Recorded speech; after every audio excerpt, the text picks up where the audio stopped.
A simple woman mocked by snobby millionaires, only for them to discover she's a billionaire heiress. Ellie scrubbed marble floors while wealthy elites laughed above her. The silver-haired man's mockery cut deepest. They never imagined this invisible woman would soon tower above them all, financially and morally. The 5:15 a.m. alarm jolted Ellie Jenkins awake in her modest one-bedroom apartment in Queens.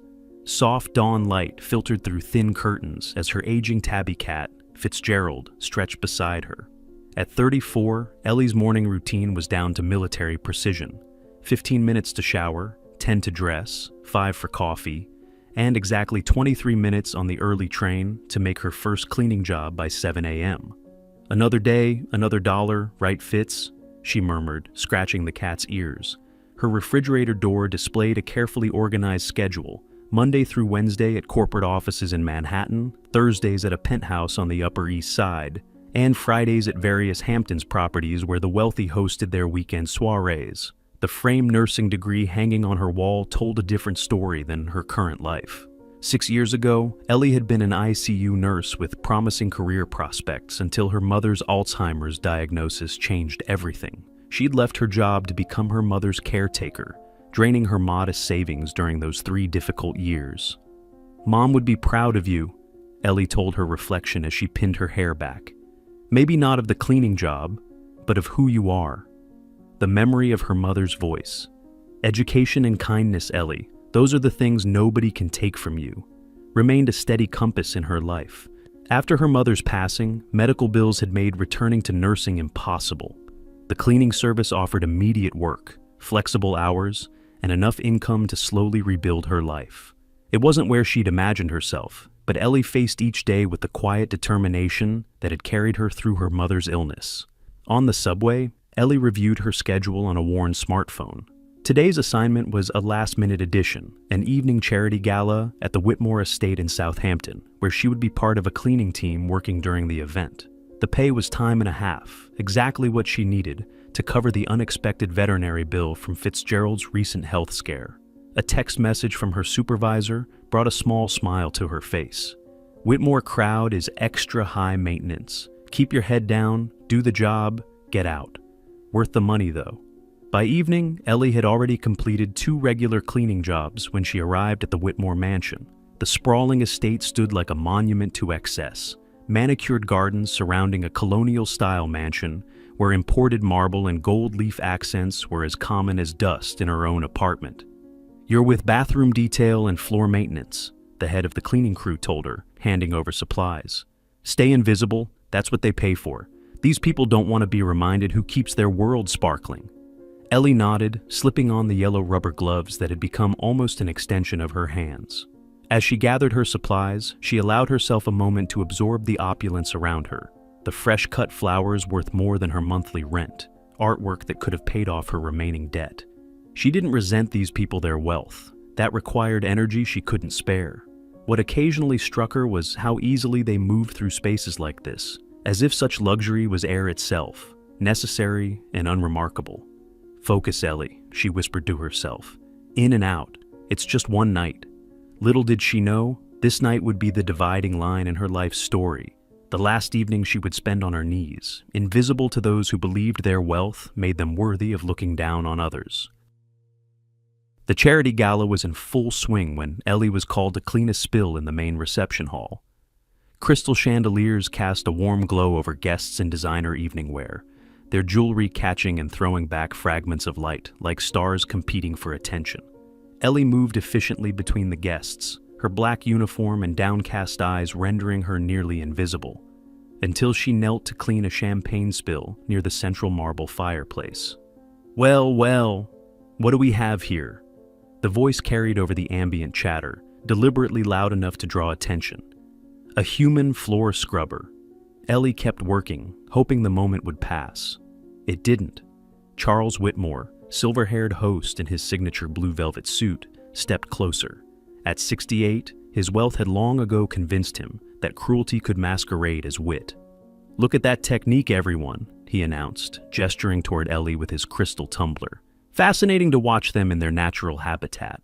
A circle formed, men in tailored tuxedos, women with diamonds worth more than Ellie would earn in a decade. This wasn't part of her job description, becoming entertainment for the elite. "I've got it, sir," Ellie replied, keeping her voice steady as she continued working. "You know," a woman in cream silk interjected, "I always wonder what goes through their minds. Do they ever imagine what it would be like to be, well, us?" "What's your name, dear?" Charles asked, his tone falsely paternal. "Ellie, sir." "Ellie," he repeated, as if examining a peculiar specimen. "Short for Eleanor, I assume, though I doubt your parents were thinking of Eleanor Roosevelt." Laughter rippled through the group. Someone took a photo. Ellie flinched at the flash. "Tell me, Ellie," Charles continued, "what aspirations occupy your thoughts while you perform your duties?" "Dreams of marrying rich, perhaps." Ellie finally looked up, meeting his gaze. Something in her steady brown eyes made Charles blink. "I think about doing my job well, sir, and going home to my cat." The circle erupted in laughter. Charles's theatrical grin spread across his face. "How utterly predictable," he announced. "The simple life for the simple woman." Ellie quietly moved her bucket to the next section of floor, her cheeks burning despite her outward composure. In 3 years of cleaning for the wealthy, she'd learned that invisibility was her best defense.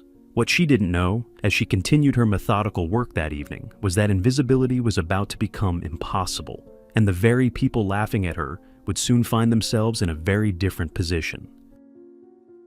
3 years passed, like seasons changing, steadily, inevitably, each day blending into the next. Ellie's life continued in its familiar rhythm, though the night at the Whitmore mansion had left an invisible mark on her spirit. She'd quit the Hamptons cleaning circuit the day after the incident, focusing instead on her regular Manhattan clients, where she could work in empty offices and penthouses, free from the performative cruelty of the elite. The memory of Charles Whitmore's laughter occasionally surfaced in quiet moments, not as sharp as before, but present, like an old injury that aches before rain. "You're too good for those Hampton snobs anyway," her friend Diane said over their monthly coffee meetup. Diane, a fellow cleaner who'd witnessed that night, had become Ellie's closest confidant. Ellie smiled faintly. "I don't think about them much anymore." It wasn't entirely true.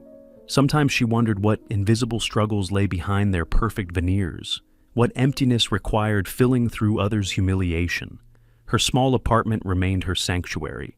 She'd added a few modest improvements: new curtains, a refurbished couch found at a neighborhood sale, a collection of secondhand nursing textbooks that kept her knowledge current despite her absence from the profession.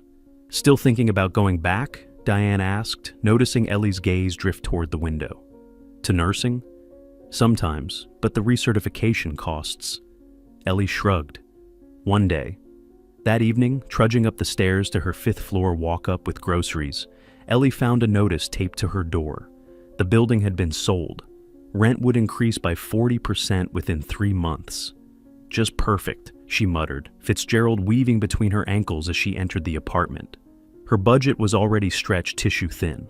This wasn't a bump in the road. It was a mountain suddenly appearing on her horizon. Over the next weeks, Ellie picked up extra shifts, applied for better paying positions, and still came up short. The new rent would be impossible unless she moved further out, adding hours to her commute and reducing her already limited sleep. Standing at her kitchen counter, calculator in hand, a strange peace washed over her. She'd survived her mother's illness, rebuilding from nothing before. She would do it again. "We've got this, Fitz," she said, stroking the aging cat. "Change is just life's way of pushing us forward." Little did she know how profound that change would be, or that fate was already in motion, bringing a man in an expensive suit to her door, with news that would rewrite her story completely. The knock came at 7:13 p.m. on a Tuesday, 3 sharp raps that echoed in Ellie's small apartment. Fitzgerald disappeared under the bed, unusual for a cat who typically greeted visitors with curious indifference. Through the peephole, Ellie saw a man in his 60s wearing a tailored suit that spoke of quiet wealth, not the flashy display of the Hamptons crowd, but the understated elegance of old money. "Ms. Eleanor Jenkins?" he asked when she opened the door, security chain still in place. "Yes? My name is Robert Harrington, of Harrington, Wells and Pierce Attorneys at Law." He offered a business card through the gap. I need to speak with you regarding a rather urgent matter concerning your great-uncle, Edmund Blackwell. Ellie frowned, examining the embossed card. There must be some mistake. See, I don't have a great-uncle, Edmund. The man's expression didn't change. May I come in? I assure you, there's no mistake. Against her better judgment, Ellie unhooked the chain. Something about his somber demeanor suggested this wasn't a scam, at least not an obvious one. Once seated at her small dining table, Robert Harrington removed a leather portfolio from his briefcase. Ms. Jenkins, were you aware that your maternal grandmother had a brother? Grandmother Clara? She died before I was born. Mom rarely mentioned her family. That's not surprising. There was a significant estrangement. Harrington adjusted his glasses. Edmund Blackwell left America in 1962 after a family dispute. He settled in Switzerland, made investments in emerging technologies, and over 6 decades built what became Blackwell International. Ellie's confusion deepened. The tech company? The one that makes microprocessors, security systems, and medical imaging equipment, among other things. Yes. Harrington nodded. Your great-uncle passed away 3 months ago at the age of 97. I'm sorry to hear that, Ellie offered automatically, but I still don't understand why you're here. Harrington opened his portfolio. Mr. Blackwell never married or had children. Despite the family rift, he maintained distant surveillance on his sister's descendants. Upon his death, his estate entered a complex dissolution process according to his highly specific will. He slid a document across the table. After exhaustive verification, we've confirmed you are the sole living descendant of Clara Blackwell Jenkins, Edmund's sister. Ellie stared at the paper, legal terminology swimming before her eyes. Ms. Jenkins, Harrington continued, his voice softening slightly, Edmund Blackwell left an estate valued at approximately $4.7 billion, and you are his sole heir. The room seemed to tilt. That's impossible. I assure you, it's quite real. Harrington produced more documents. We've spent the past 3 months verifying your identity and freezing assets to prevent market disruption before contacting you. Ellie stood abruptly, pacing the small space. This has to be a mistake, or a cruel joke. The memory of Charles Whitmore's laughter flashed through her mind. Did someone put you up to this? Harrington remained unperturbed. Ms. Jenkins, I've been the Blackwell family attorney for 35 years. I understand your skepticism, but by this time tomorrow, the first portion of your inheritance, $50 million, will be transferred to a secure account in your name. He placed a black credit card on the table. This is connected to a temporary account with $500,000 to manage immediate needs while we process the full transfer. Ellie stared at the card, as if it might burst into flames. Why me? Why now? Edmund was particular. He specified that his heir should have established a life of their own before receiving his fortune. Harrington's expression softened further. He wanted to be certain money wouldn't be their only defining characteristic. As night fell over Queens, Ellie Jenkins, cleaner of other people's homes, keeper of modest dreams, sat across from a man who claimed she was now one of the wealthiest women in America. And somewhere in the vast universe, it seemed the fates themselves were preparing for her return to the Hamptons. 3 months after Robert Harrington's visit, Ellie stood at the floor-to-ceiling windows of her Central Park West penthouse.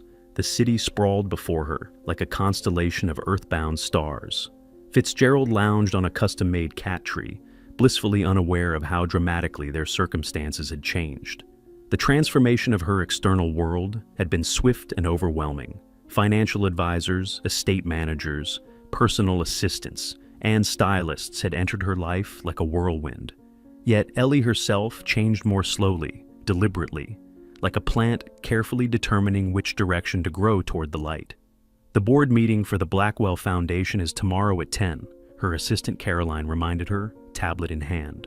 They're eager to meet the mysterious heir who stayed out of the spotlight. Ellie nodded, fingers absently tracing the window glass. The foundation had been her first priority after understanding the full scope of her inheritance. A vehicle to address healthcare inequities, particularly for caregivers like she had been. And Ms. Jenkins? Caroline hesitated. The annual Whitmore Charity Gala invitation arrived. It's the same event you mentioned? Ellie turned, her reflection in the glass overlapping with the memory of herself on hands and knees, yellow gloves stark against dark marble. Yes, the one where I was the entertainment. Caroline shifted uncomfortably. Should I decline? No, Ellie said softly. Accept it. It's time. That evening, as her new stylist presented options for the gala, Ellie reflected on her great-uncle Edmund, a man she'd never met, but whose philosophy increasingly resonated with her. His handwritten letter, delivered a month after Harrington's visit, had contained unexpected wisdom. Money doesn't change who you are, it amplifies it. The true test of character isn't gaining wealth, but carrying it with grace. She'd been determined to pass that test. The cleaning service where she'd worked now received anonymous donations, offering healthcare benefits to all employees. Her former landlord was surprised by a renovation fund for the building, ensuring tenants like herself wouldn't be priced out. Wealth, Ellie discovered, was like water. It could nourish or drown, depending on how it flowed. This one, she said, selecting not the most extravagant gown, but one with quiet elegance that echoed her inherent dignity. As she prepared for bed in her new home, luxurious yet deliberately understated, Ellie knew her return to the Hamptons wasn't about revenge. It was about reclaiming her narrative, about standing in the fullness of who she was, not just a billionaire heiress, but a woman who understood both struggle and compassion. The Whitmore Gala was approaching, and this time, she wouldn't be on her knees. The Whitmore estate glowed against the evening sky as Ellie's driver navigated the private road leading to the mansion. Through the car window, she observed the same manicured perfection she once maintained, now as an invited guest rather than an invisible hand. "We've arrived, Ms. Jenkins," her driver announced, pulling up to the entrance where valets in crisp uniforms stood at attention. Ellie smoothed the midnight blue silk of her gown, its subtle elegance a deliberate choice. No flashy diamonds, no ostentatious display, just the quiet confidence of a woman who no longer needed to prove her worth to anyone. The moment her heels touched the marble steps, heads turned. A ripple of whispers followed her progress, not about the cleaning woman they once mocked, but about the mysterious Blackwell heiress making her first public appearance since inheriting one of America's great fortunes. "Ms. Jenkins, welcome," the event coordinator gushed, checking her name against the guest list. "Mr. Whitmore will be delighted you could attend." Inside, the ballroom was exactly as she remembered. Crystal chandeliers, imported flowers, the subtle hum of wealth and privilege. Yet now, she moved through it differently, no longer skirting the edges with a cleaning cloth, but gliding through the center with a champagne flute. "Eleanor Jenkins?" A woman's voice carried a note of uncertainty. Ellie turned to find Victoria, the woman in cream silk who had joined Charles's mockery 3 years ago. Recognition flickered across Victoria's face. Confusion, then shock, then a hasty recalibration. "It is you!" Victoria breathed, her social training kicking in despite her surprise. "I heard the Blackwell heiress was named Eleanor, but I never imagined you look so different." Ellie smiled. "Life changes us all, doesn't it?" "Yes, of course," Victoria fumbled. You're not in cleaning services anymore then?" "No," Ellie replied simply. "Though I learned valuable lessons there." Victoria's discomfort was palpable. "I should introduce you to everyone. Charles will be fascinated, I'm sure," Ellie finished for her, calm dignity infusing her words. As Victoria led her through the crowd, Ellie felt curious eyes tracking her progress. These were the same people who had looked through her, past her, or worse, down at her. Now they angled for introductions, magnetized by her new status in their world. Near the grand fireplace, holding court as he always did, stood Charles Whitmore. His silver hair and blue velvet suit remained unchanged, a man secure in his position at the top of the social hierarchy. Until now. "Charles," Victoria called, her voice artificially bright. "You absolutely must meet Eleanor Jenkins. She's Edmund Blackwell's niece, the heiress everyone's been talking about." Charles turned, his practiced smile freezing as their eyes met. And in that breathtaking moment of recognition, the balance of power irrevocably shifted. Time seemed to suspend itself as Charles Whitmore's expression traveled through shock, disbelief, and the dawning horror of recognition. "You're," he began, champagne glass tilting dangerously in his hand. "Ellie," she supplied calmly. "We've met before, Mr. Whitmore, though I was in a different position then." His complexion paled beneath his tan. Around them, conversations quieted as the room sensed the unfolding drama. "I don't believe," Charles began, then stopped, recalibrating. His social training kicked in, forcing a brittle smile. "Of course, what a remarkable transformation." "Not really a transformation," Ellie corrected gently. "I'm the same person I've always been." The silence expanded, pulling more onlookers into its orbit. Victoria shifted uncomfortably beside them, desperate to salvage the moment. "Charles hosts the most magnificent charity galas," she blurted. "His foundation has raised millions for children's education," Ellie finished. "Yes, I reviewed the foundation's work before accepting the invitation. Admirable efforts." Charles seemed to find his footing. "Well, we all do what we can for those less fortunate." His condescension remained, if slightly muted. Ellie's smile remained steady. "That's actually why I came tonight. My foundation is launching a healthcare dignity initiative, providing support for home healthcare workers and family caregivers. I thought your donor network might be interested." Someone in the gathering crowd murmured appreciation. Charles blinked rapidly. "The irony isn't lost on me," Ellie continued, her voice carrying just enough to reach those around them. 3 years ago, I cleaned these floors while caring for my mother with Alzheimer's. Today, I have the resources to ensure others don't face that struggle alone." She raised her glass slightly. "To seeing people for who they truly are, not just what they do or what they have." The simple toast carried the weight of a profound truth, one that left Charles Whitmore speechless for perhaps the first time in his privileged life. As the evening drew to a close, Ellie slipped away from the gala, the cool night air a welcome relief from the charged atmosphere inside. Behind her, conversations buzzed with her story, not just of wealth acquired, but of dignity maintained through life's harshest moments. Charles Whitmore had spent the remainder of the evening avoiding her, his typical boisterous demeanor subdued by the living embodiment of his own failings of character.